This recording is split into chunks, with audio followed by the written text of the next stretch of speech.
Olá, irmãos, graça e paz, que alegria estarmos juntos aqui em mais um vídeo. Nós estamos falando sobre os milagres de Jesus e hoje eu quero tirar nossa reflexão do texto de João, capítulo de número 6, a partir do verso 1, que fala sobre a multiplicação dos pães. Você sabe que todo milagre ele acontece em resposta a uma necessidade. Então, a necessidade ela é uma oportunidade para que o milagre de Deus se manifeste. A necessidade é uma oportunidade para que o milagre de Deus ele se manifeste. Então, se você tem alguma necessidade aí, agora assistindo esse vídeo, saiba que você é alvo do milagre de Deus e que Deus vai operar um milagre na sua vida. Esse texto da multiplicação dos pães é muito interessante porque parece que Jesus ele cria uma situação para poder esticar, para poder aumentar, para poder ensinar os discípulos a respeito de fé. O texto diz que Jesus chega para Filipe e pergunta aonde nós iremos comprar pão para toda essa multidão.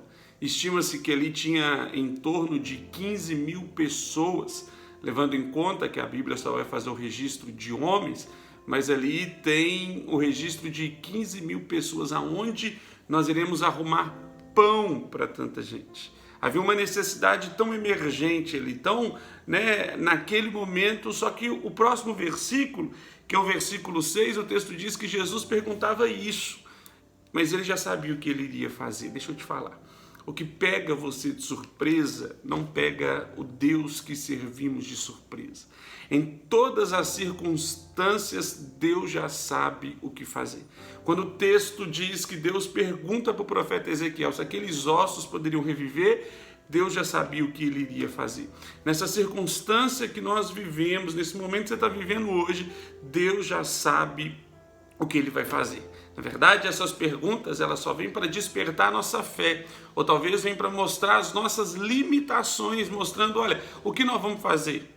Na verdade, Senhor, eu não posso fazer nada, eu sou limitado, mas e o Senhor? O que o Senhor pode fazer? Então nunca esqueça disso, Jesus, ele já sabe o que ele vai fazer. Jesus não é pego pela circunstância, ele não toma atitude baseada no momento, pelo contrário, a presciência de Deus sempre nos acompanha. A presciência é essa sabedoria antes, não é? É saber antes que as coisas elas aconteçam, porque Deus já sabe o que ele vai fazer, Deus já sabe como ele vai livrar, Deus já sabe como as coisas irão operar. A pergunta é exatamente para que fique tão evidente o milagre de Deus na nossa vida.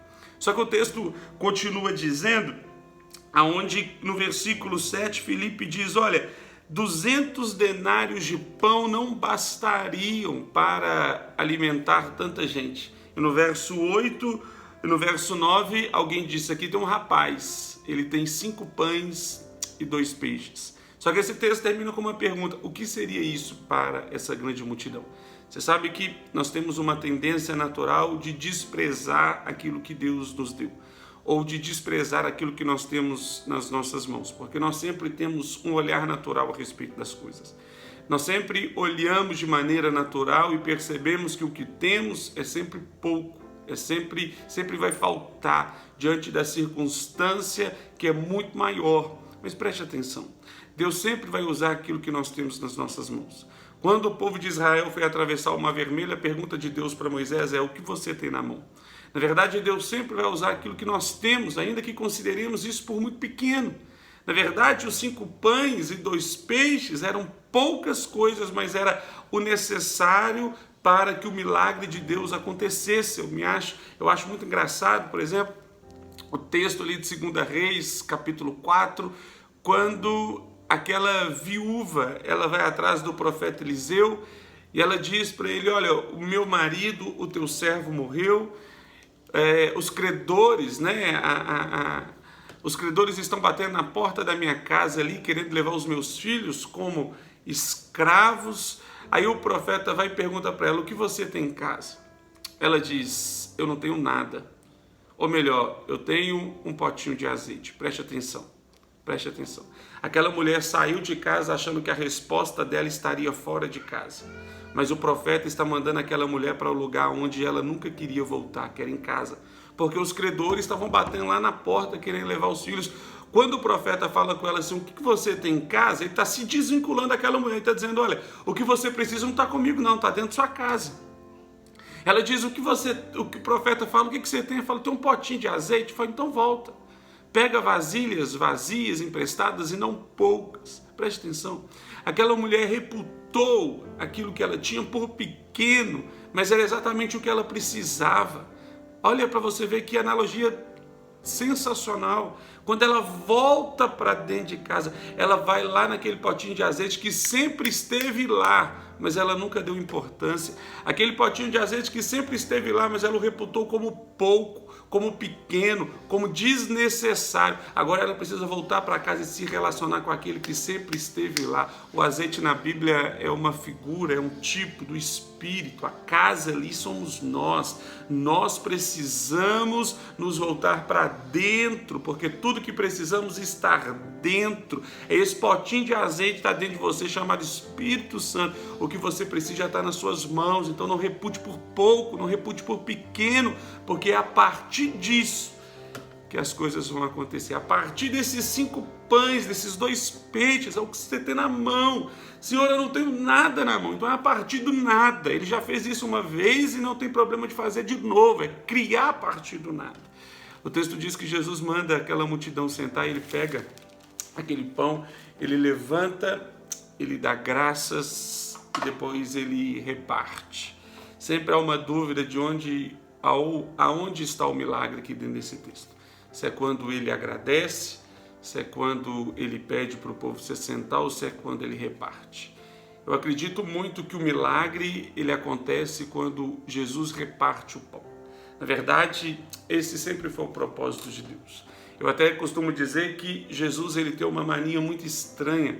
Tudo que você coloca na mão dele, ele levanta, dá graças e reparte.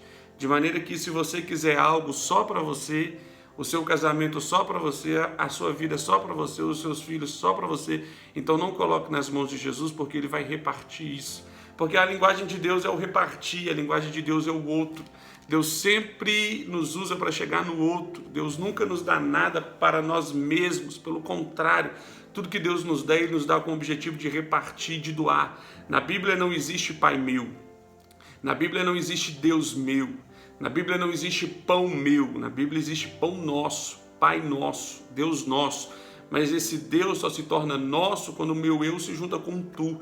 Eu só posso chamar Deus de Pai nosso quando eu consigo te chamar de irmão, quando eu consigo repartir aquilo que Deus me deu. Entenda isso de maneira tão poderosa. Tudo que Deus nos deu, Ele não deu só para nós, Ele deu para o outro, para compartilhar. Ele deu para o outro para que possamos ser canal de Deus. Essa é a linguagem de Deus, é a linguagem do dar. É a linguagem do compartilhar. Eu quero te desafiar a dar presentes para as pessoas. Eu quero te desafiar a abençoar as pessoas. Quando você abençoa, você está manifestando a natureza de Deus. Porque a maneira que Deus demonstrou de dar ou de revelar o amor dele por nós é dando.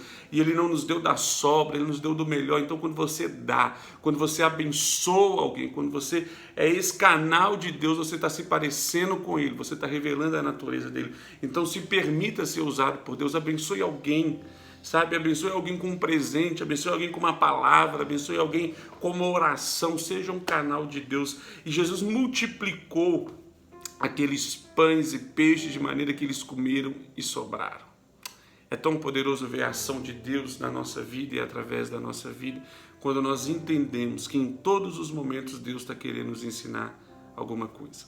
Deus não é Deus da falta, Deus é Deus da provisão, Deus é Deus do suprimento, Deus é Deus do mais, de maneira que a necessidade é só uma oportunidade para a provisão que existe se manifestar. A provisão já estava ali, Jesus já estava ali. Aquela circunstância foi criada para que a provisão se manifestasse. Talvez hoje você está vivendo com um período de falta na sua vida, é um tempo da provisão de Deus de manifestar. Ela já está disponível, porque antes da necessidade vir, Deus já enviou a provisão. A minha oração é que possamos descansar nele, que possamos crer nele e que possamos viver todos os milagres de multiplicação, que o Senhor multiplique sobre nós a sementeira, que o Senhor multiplique o nosso pão, que o Senhor multiplique o nosso amor por Ele e multiplique o nosso amor pelo próximo, que o Senhor multiplique o nosso encargo pela obra dEle, pela igreja, pelo Evangelho, e que o Senhor multiplique a cada dia mais o coração dEle no nosso coração, a natureza dEle na nossa natureza, de maneira que possamos expressá-lo aonde quer que formos. Que Deus abençoe sua vida, que Deus abençoe seu coração. Um grande abraço, até o próximo vídeo. Fica na paz.